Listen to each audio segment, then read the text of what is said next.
Demo जो है शुरू हो रहा है। अभी हम अजीत चौधरी यहाँ मैथ शुरू करेंगे। मैथ्स में आपका सबसे पहले हम आपका आव्यूह शुरू करेंगे, ठीक है ना। आव्यूह क्या होता है पहले हम वो समझेंगे।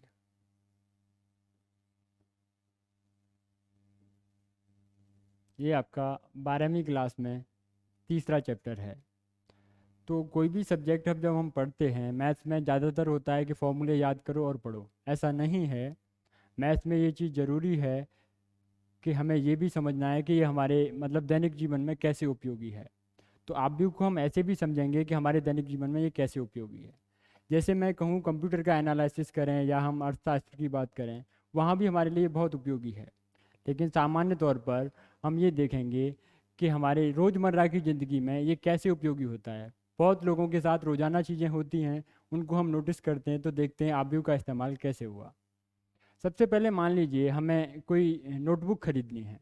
तो नोटबुक की कीमत 10 रुपये है और हमने 10 नोटबुक खरीदी, तो हमारा टोटल कॉस्ट हुआ 100। हम बड़े आसानी से पे कर सकते हैं। मान लीजिए हम 3 मित्र गए और हमें सामान जो है ज़्यादा खरीदना है, जैसे हमें नोटबुक भी लेनी है और पेन भी लेने हैं। तो उसके लिए जो दुकानदार है उसको हमारे लिए लिस्ट बनानी पड़ेगी। तो वो लिस्ट कैसे बनाएगा? मान लीजिए हमारा जो पहला मित्र है उसका नाम है मोहन,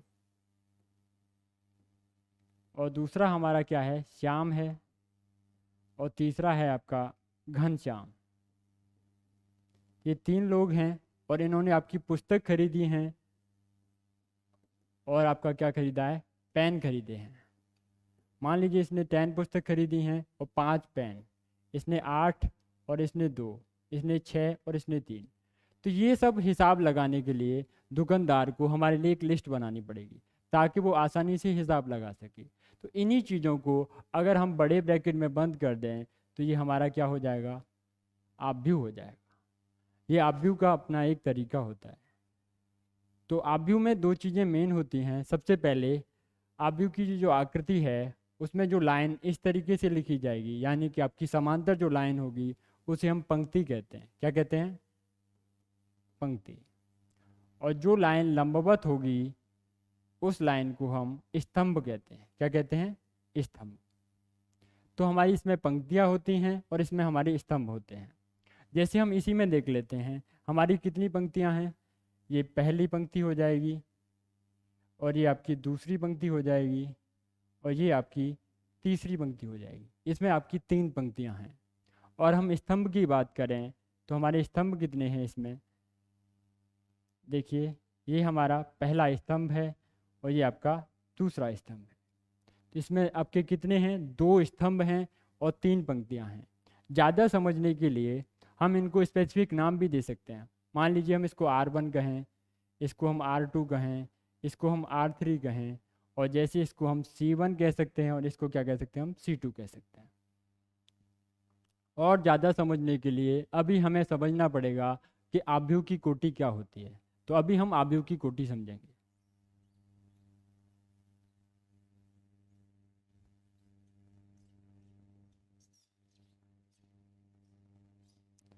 तो अभी हम समझते हैं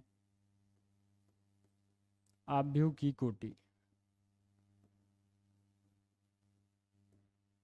तो आव्यूह की कोटि क्या होती है, इसे हम एक उदाहरण से समझेंगे तो बहुत ज़्यादा बेहतर होगा। हमारे पास एक आव्यूह है 4 6 3 2 1 4।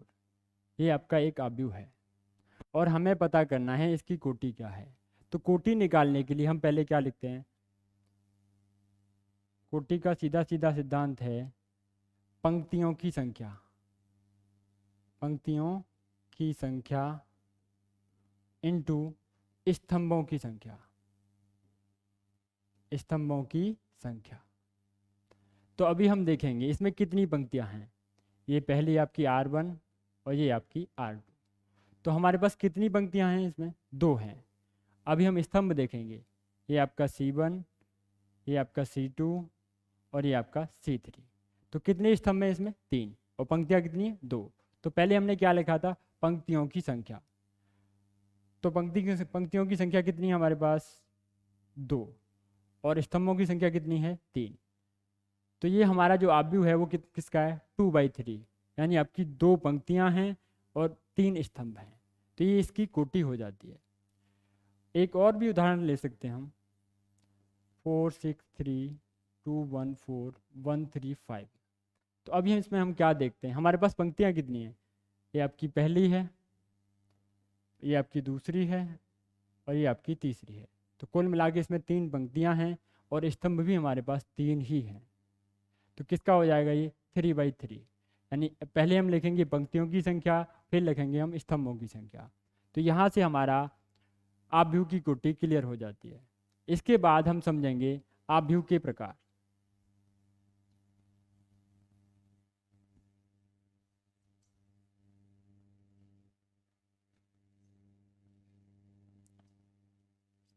आव्यूह के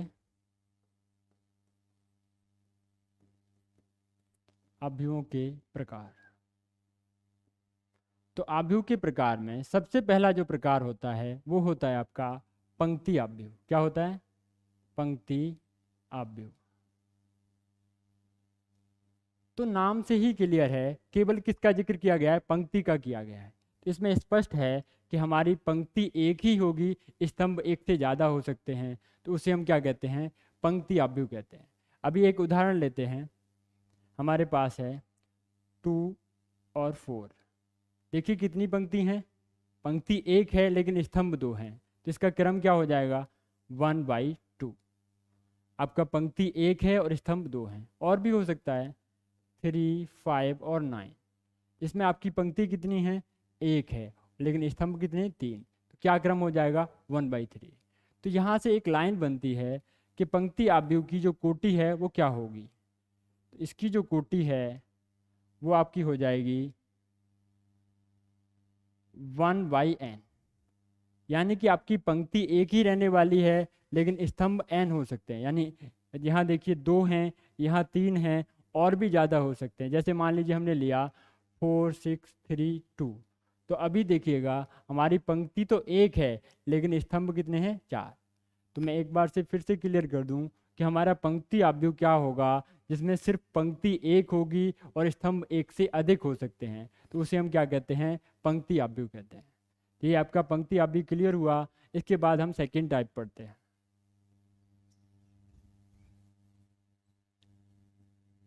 दूसरा टाइप है स्तंभ आव्यूह। क्या है, स्तंभ आव्यूह। तो स्तंभ आव्यूह में क्या होगा, यह नाम से क्लियर हो रहा है। जैसे पंक्ति वाले में क्या था, एक पंक्ति थी और स्तंभ एक से ज़्यादा थे। अभी क्या है, स्तंभ समझना है। तो यहाँ क्या होगा, स्तंभ एक होगा, पंक्तियाँ एक से ज़्यादा होंगी। जैसे देखिए 4 9, स्तंभ एक है लेकिन पंक्तियाँ कितनी हैं 2, तो क्या क्रम हो जाएगा 2/1। देखिए 2 आपकी पंक्ति हो गई, स्तंभ एक हो गया। और हो सकता है 1 2 और 3। तो अभी देखिएगा इसमें कितनी हैं, पंक्तियाँ 3 हैं लेकिन स्तंभ कितना है 1 है, तो क्या क्रम हो जाएगा 3/1। तो ये आपका क्या हो गया, स्तंभ आव्यूह। तो इस हिसाब से यहाँ देखा जाए तो हमारा जो स्तंभ आव्यूह है इसकी कोटि क्या होगी। तो इसकी जो कोटि है वो किस पे डिपेंड कर रही है, आगे वाला नंबर देखिए बढ़ता जा रहा है, यानी कि पंक्तियाँ कितनी भी हो सकती हैं लेकिन स्तंभ कितना है 1 है। तो क्या हो जाएगी इसकी कोटि n×1, यानी ये आपकी n, यानी 1 2 3 4 कुछ भी हो सकता है लेकिन स्तंभ आपका एक ही रहने वाला है। तो क्या कोटि हो जाएगी n/1। और भी आपका बड़ा हो सकता है, हम देखें 4 6 9 2, तो इसका क्रम अभी क्या हो जाएगा, हमारे पास पंक्तियाँ कितनी हैं, यहाँ 4 हैं लेकिन स्तंभ कितना 1 है, तो क्या क्रम हो जाएगा इसका 4×1। तो अभी हमने कितने टाइप पढ़े थे, 2। पहला टाइप क्या था हमारा, पंक्ति आव्यूह था। दूसरा क्या था, स्तंभ आव्यूह था। इसके अगला टाइप पढ़ते हैं।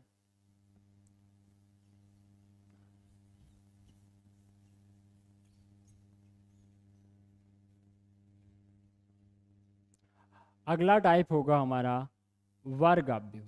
क्या होगा, वर्ग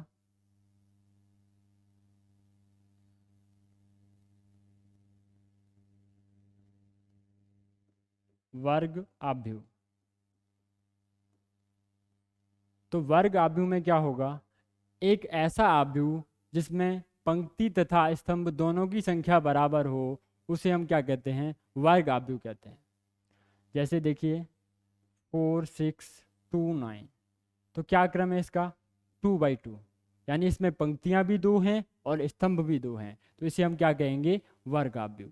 जरूरी नहीं है कि वो 2/2 का हो, वो 3/3 का भी हो सकता है। देखिए 4 6 9 3 2 1 1 2 4 6, तो इसका क्रम क्या है? 3/3। तो यानी इसमें आपकी पंक्तियां भी 3 हैं और स्तंभ भी 3 हैं, तो ये आपका कौन सा हो जाएगा? वर्ग आव्यूह। वर्ग आव्यूह से हम आगे समझते हैं अगला टाइप,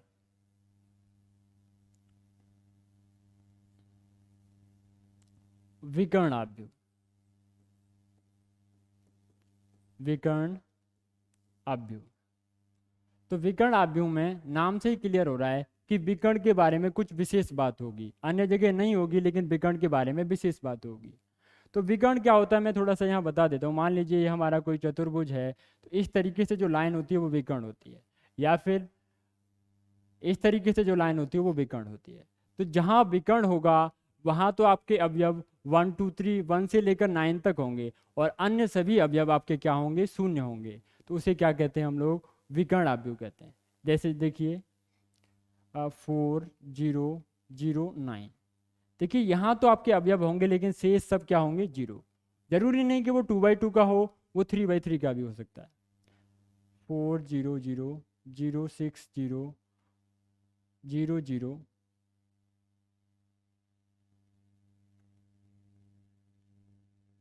4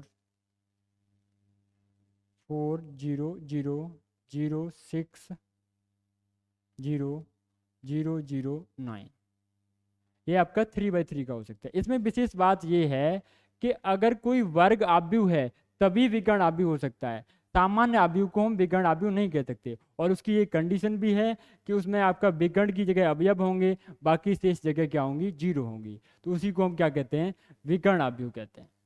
विकर्ण से अगला जो टाइप है वो है आपका अदिश आव्यूह। वो हम यहीं समझ लेते हैं क्योंकि इनमें काफ़ी कुछ समानता है। अदिश आव्यूह में भी जरूरी है कि वो आपका क्या होना चाहिए? वर्ग आव्यूह होना चाहिए। इसमें और इसमें थोड़ा सा डिफरेंस होगा, बस क्या होगा, यहाँ क्या था? विकर्ण की जगह अवयव होंगे। इसमें भी ऐसा है कि विकर्ण की जगह अवयव होंगे, लेकिन विकर्ण में जो भी अवयव होंगे वो समान होंगे, यानी एक ही जैसे होंगे। तो उसे हम क्या कहते हैं? अदिश आव्यूह। जैसे 2/2 में समझते हैं, हमारे पास क्या है? A0 0 A, ये आपका 2/2 का हो गया। अभी हम लोग 3/3 में देखना चाहें तो क्या हो जाएगा?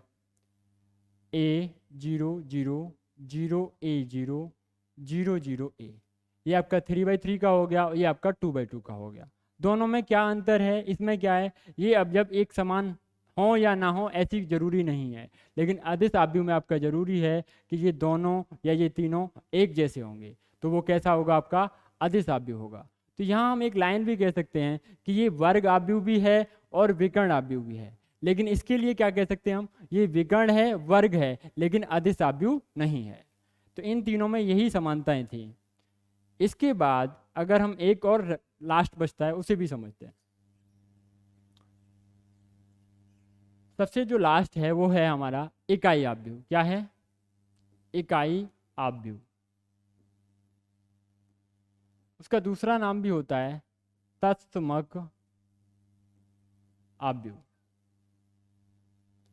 क्या नाम है इसका? तत्समक आव्यूह या फिर इकाई आव्यूह। इसमें क्या होगा, जैसे कि अदिश आव्यूह में क्या था? तीनों अवयव समान होंगे, लेकिन इसमें एक लाइन और बढ़ जाती है कि तीनों के तीनों अवयव या दोनों के दोनों अवयव 1 होंगे। क्या होंगे? 1 होंगे। जैसे क्या होगा? 1 0 0 1, या फिर 1 0 0 0 1 0 0 0 1। और एक खास बात और होगी कि इस आपके आव्यूह का जो मॉडुलस है, यानी इसका जो मापांक है, वो आपका 1 आएगा। यानी इसका जो सॉल्यूशन है वो क्या आना चाहिए? 1 आना चाहिए। एक इकाई आएगा तो उसे हम क्या कहते हैं? इकाई आव्यूह कहते हैं। इसकी सबसे बड़ी खासियत ये है, ये किसका है? 2/2 का है, तो इसे हम शॉर्ट में क्या कहते हैं? I2। क्या कहते हैं? I2। ये किसका है? 3/3 का है, तो इसे हम क्या कहते हैं? I3। 3/3 वाले को I3 कहते हैं और 2/2 वाले को क्या कहते हैं हम शॉर्ट में? I1। क्योंकि इसको अंग्रेजी में हम आइडेंटिटी अवयव यानी आइडेंटिटी मैट्रिक्स कहते हैं, तो शॉर्ट में इसे क्या कहा जाता है, आई कहा जाता है। 2/2 को I2 और 3/3 को I3। अब सबसे लास्ट वन एक और बचता है, वो है आपका शून्य अवयव। क्या है, शून्य अवयव। शून्य अवयव। तो शून्य अवयव में क्या होगा, एक ऐसा अवयव जिसके सभी के सभी अवयव क्या हों, शून्य हों, उसे क्या कहते हैं, हम शून्य अवयव कहते हैं। दूसरे शब्दों में हम ऐसे कह सकते हैं जिसका सॉल्यूशन क्या आना चाहिए, 0 आना चाहिए। तो ये क्या हो सकता है आपका 0 0, जितने भी अवयव होंगे सब के सब क्या होंगे, 0 होंगे। और इसमें ऐसी कोई कंडीशन नहीं है कि आपका वर्ग अवयव हो, ये किसी भी टाइप का हो सकता है, ऐसे भी हो सकता है और ये आपका ऐसे भी हो सकता है। तो इसे हम लोग क्या कहेंगे, शून्य अवयव। और इसका सॉल्यूशन क्या आएगा, 0 आएगा। अभी हम ये हमारे टाइप खत्म होते हैं। हमारे टोटल जो टाइप थे, मैं एक बार से रिपीट करता हूँ। पहला जो टाइप था वो आपका पंक्ति अवयव था। पंक्ति अवयव में क्या था, एक पंक्ति होगी और आपके स्तंभ कितने भी हो सकते हैं।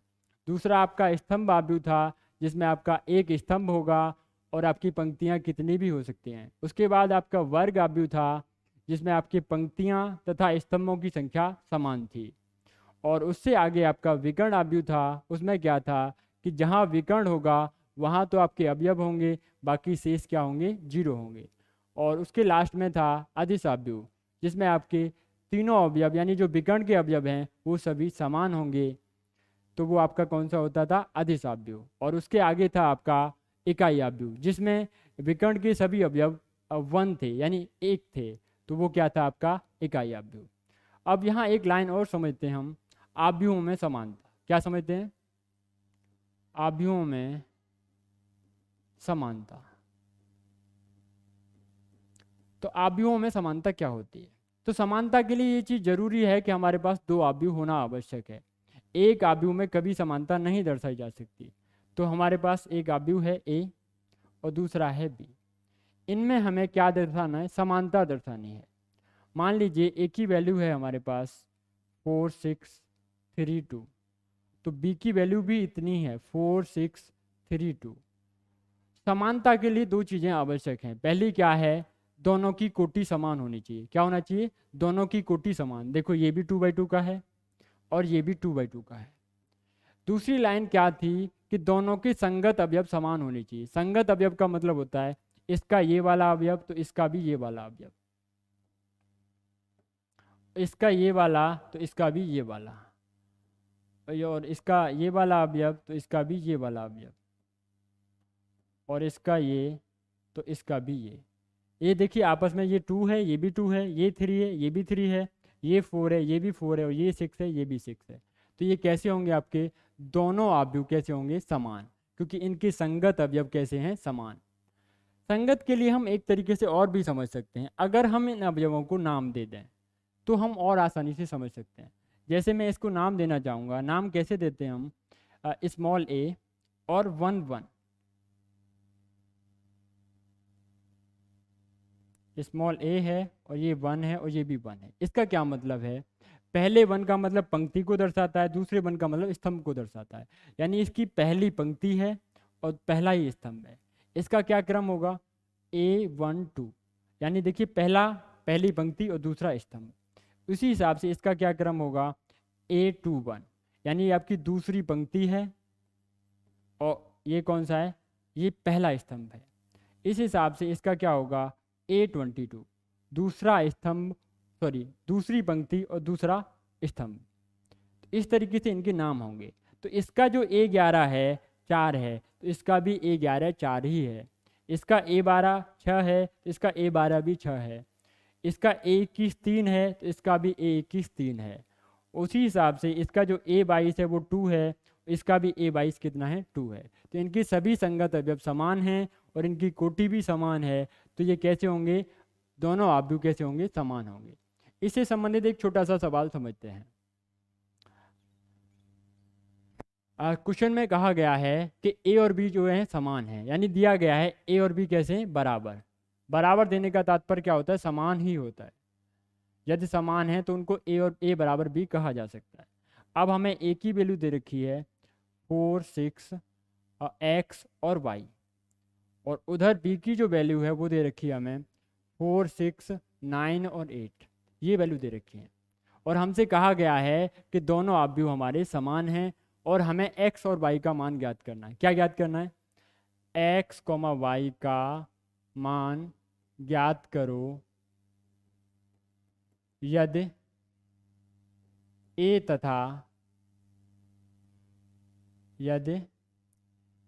तथा बी समान आव्यूह हैं। ए और बी कैसे हैं? समान आव्यूह। तो हमें एक्स और वाई का मान निकालना है। तो समानता के लिए मैंने आपको बताया था कि संगत अवयव कैसे होते हैं? समान। ये A11 है तो A11 की वैल्यू इसके बराबर है, ये A आपका 12 है तो इसकी वैल्यू इसके समान है। तो उस हिसाब से x की वैल्यू किसके समान होगी? 9 के। तो x की वैल्यू आपकी 9 हो जाएगी और y की वैल्यू कितनी हो जाएगी? 8 हो जाएगी। तो इस तरीके से हम वैल्यू निकाल सकते हैं। कुछ और भी क्वेश्चन देख सकते हैं, थोड़ा सा क्वेश्चन बढ़ाते हैं। अगला क्वेश्चन इसी टाइप से है। हमारे पास वैल्यू है x प्लस वाई, ये 1 और ये 2, यहाँ है आपका x माइनस वाई। ये इक्वल दे रखी है 8 और 4, ये 1 और ये 2, और हमें x और y का मान निकालना है। हमें कहा गया है कि ये दोनों आव्यूह कैसे हैं? समान हैं, और हमें x और y की वैल्यू निकालनी है। तो हमारी जो x प्लस वाई है उसकी वैल्यू कितनी होगी? 8 हो जाएगी। x प्लस वाई बराबर 8 हो जाएगा। इसको हम इक्वेशन नंबर फर्स्ट मानेंगे, और उधर x माइनस y की वैल्यू कितनी हो जाएगी? 4। x minus y equal to 4, ये इक्वेशन नंबर सेकेंड। ये समीकरण पहला था और ये समीकरण दूसरा था। अब इन दोनों को सॉल्व करने के बाद हमें किसकी वैल्यू निकालनी है? x और y की वैल्यू निकालनी है। तो देखिए, जैसा कि हम जानते हैं इन दोनों समीकरणों को जोड़ने पर, क्या करने पर? जोड़ने पर। जब हम इनको जोड़ेंगे तो क्या होगा? y से y कटेगी, क्योंकि y यहाँ प्लस की और यहाँ माइनस की, दोनों कट गए। x और x क्या हो जाएगा? 2x, क्योंकि हमने क्या किया है? जोड़ा है इनको। तो इधर कितना हो जाएगा? 8 और 4 12, ये भी दोनों जुड़ गए। तो यहाँ देखिए 2 से ये 12 कितने टाइम कटेगा? 6 बार। तो x की वैल्यू कितनी हो जाएगी? 6 हो जाएगी। यदि हम ये वैल्यू पहले समीकरण में रखें तो हमें किसकी वैल्यू मिल जाएगी? y की। क्या लिखेंगे? x का मान समीकरण 1 में रखने पर, तो रखते हैं। पहला समीकरण लिखते हैं। पहला क्या है? x प्लस वाई बराबर क्या है हमारा? 8 है।